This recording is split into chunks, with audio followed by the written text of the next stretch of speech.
Hello friends, नमस्कार। स्वागत है आप सभी का एजुकेशन मंत्रा में।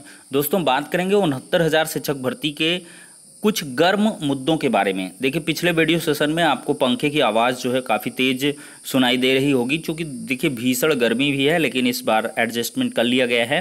तो आशा है कि अब जो बैकग्राउंड नॉइज़ है वो कम हुआ होगा। देखिए दोस्तों, कुछ बहुत सारे प्रश्न हैं अभ्यर्थियों की कि सर कौन सी ऐसी परिस्थितियां हैं जिनको अगर नज़र में रखा जाए तो जो काउंसलिंग के दौरान या जो अनंतिम चयन सूची जारी हुई है उसमें परिवर्तन संभव है। तो इन संभावनाओं पर चर्चा करेंगे। और डॉक्यूमेंट्स वापस हो रहे हैं, इस पर भी लगातार अभ्यर्थी परेशान हैं कि सर हमारे ज़िले के बताइए। रायबरेली का, कोई लखनऊ का पूछ रहा, कोई कहाँ का पूछ रहा है। तो इसके बारे में भी चर्चा कर लेते हैं। कब तक सब जगहों के डॉक्यूमेंट्स वापस होंगे कि नहीं होंगे, भर्ती कब तक पूरी हो सकती है, क्या जल्द पूरी होगी या बहुत देर से पूरी होगी, इन सारे के सारे जो भी मुद्दे हैं उन पर हम विस्तृत परिचर्चा करेंगे। तो देखिए दोस्तों, सबसे पहले कुछ ऐसे केस हैं जिनके बारे में हम नज़र डालते हैं और जो चयनित लिस्ट को परिवर्तित करने का दम भी रखते हैं, उन पर चर्चा करेंगे। देखिए, सबसे पहला जो अहम प्रकरण है जिसमें कि चयनित लिस्ट परिवर्तित हो सकती है वो एमआरसी मुद्दा है। जी हाँ, एमआरसी बहुत लोग अभी समझ भी नहीं पाए हैं। देखिए, मेरिटोरियस रिजर्व कैटेगरी कैंडिडेट्स, जो ऐसे आरक्षित वर्ग के अभ्यर्थी हैं जिनको कि डिस्ट्रिक्ट अलॉटमेंट में एमआरसी का लाभ ना दे करके उनके रिक्रूटमेंट में अगर एमआरसी लगाई गई है तो अवश्य ही चयनित लिस्ट परिवर्तित हो जाएगी। और इसकी संभावनाएं भी नज़र आ रही। प्रथम दृष्टया जो अभ्यर्थी हैं जिन्होंने याचिका की है उनके द्वारा लगातार ये आरोप हैं कि एमआरसी जो है वो चयनित करने में लगाई गई है, यानी कि चयन प्रक्रिया में, सिलेक्शन प्रोसीजर में एमआरसी को अडॉप्ट किया गया है, जबकि डिस्ट्रिक्ट अलॉटमेंट में होना चाहिए चॉइस फिलिंग में। यानी कि चॉइस जो है, और तर्कसंगत न्यायसंगत ये भी है ही भाई। सिंगल बेंच का जो जजमेंट है प्रकाश पाड़िया साहब का, उसमें साफ साफ यही लिखा है कि जो एमआरसी होगा वो उसके चॉइस पर लागू किया जाएगा। लेकिन अगर यहाँ पर दिक्कत हुई है तो अवश्य ही चयनित लिस्ट परिवर्तित हो सकती है। और भी कई ऐसे मुद्दे हैं, जैसे आंसर की मुद्दा है। 1 से 2 प्रश्नों पर अगर परिवर्तन आपको देखने के लिए मिलेगा तो अवश्य ही चयनित लिस्ट में बड़ा उछाल देखने के लिए मिलेगा। उछाल या टकराव देखने के लिए मिल सकता है, क्योंकि जो 1 से 2 नंबर होंगे उनसे बहुत सारे ऐसे अभ्यर्थी जो सिर्फ क्वालिफाइंग मार्क्स को गेन नहीं कर पाए और इस वजह से सिलेक्शन नहीं हो पाया, तो वो अवश्य ही पूरी सूची को परिवर्तित कर देंगे। और 1 से 2 नंबर परिवर्तन की दशा में ऐसी भी कंडीशन आपको देखने के लिए मिलेगी, अगर आपका बॉर्डर लाइन से चयन हुआ है तो अवश्य ही, अगर आपके मान लिया 2 क्वेश्चन हैं उनमें आपने ऑलरेडी मार्क्स गेन किए हैं, अगर कोई पिछला बंदा है पॉइंट से जो आपसे पीछे रह गया है और चयन सूची से बाहर है, अगर 2 नंबर उसके कॉमन नहीं मिले हैं उनमें, अगर वो पा जाता है तो अवश्य ही वो आपको पछाड़ करके आगे हो जाएगा। तो ये स्थितियां तो आगामी 7 जुलाई की जो हियरिंग है उसमें स्पष्ट हो जाएंगी।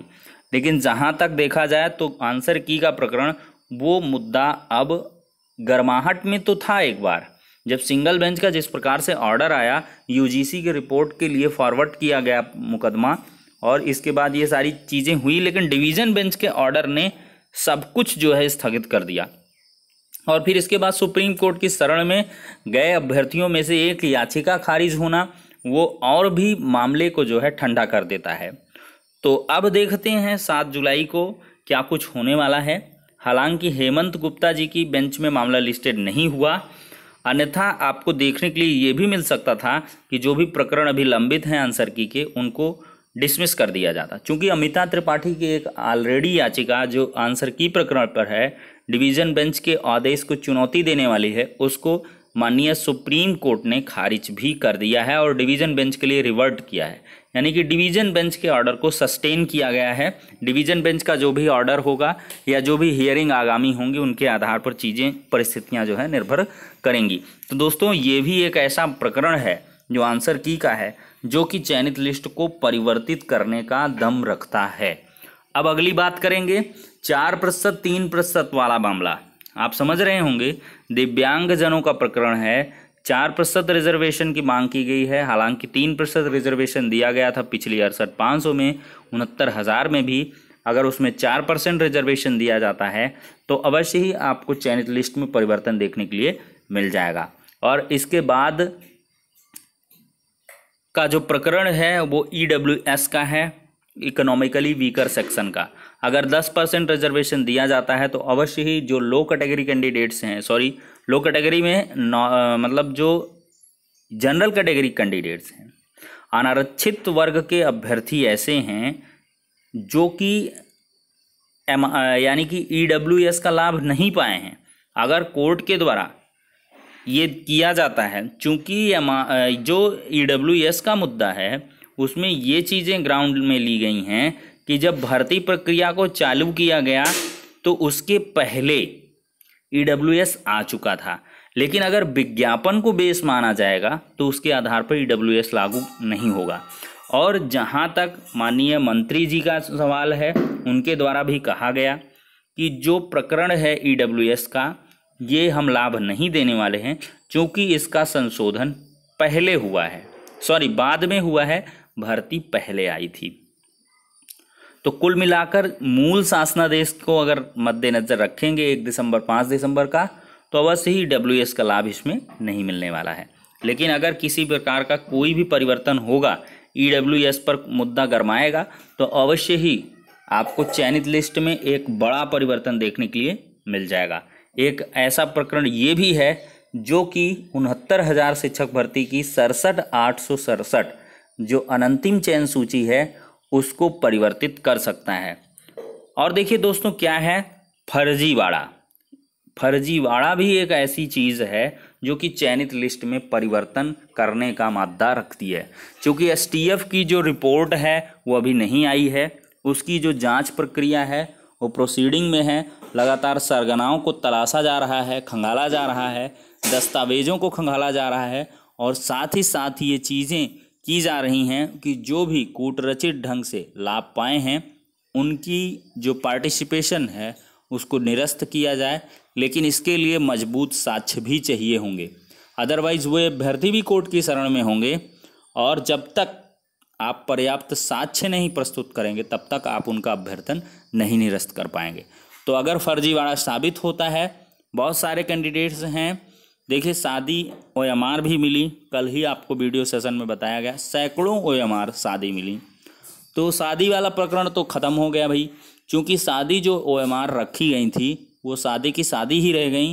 3 नंबर कॉमन बस उनको मिल गए जो शादी छोड़ के आए थे या जो कुछ थोड़ा बहुत किए भी थे, और इस आशा में कि नंबर बढ़ जाएंगे अंदर से, तो वो भी काम नहीं हो पाया है। तो ऐसे में अगर देखें कि फर्जीवाड़ा साबित होगा तो अवश्य ही चयनित लिस्ट में परिवर्तन देखने के लिए मिल जाएगा। लेकिन देखिए दोस्तों, जो अनंतिम चयन सूची है उसके जारी होने के बाद बहुत सारी स्थितियां जो हैं, परिस्थितियां बदल जाती हैं, और इनमें परिवर्तन करा पाना एक टेढ़ी खीर होता है। बहुत ही फेयरली बता रहे हैं कि जब तक ये केस निस्तारित नहीं होंगे फाइनली, तब तक चयनित लिस्ट में कोई भी परिवर्तन नहीं होगा। और चयनित लिस्ट में परिवर्तन कर पाना करेंटली इतना आसान भी नहीं होगा।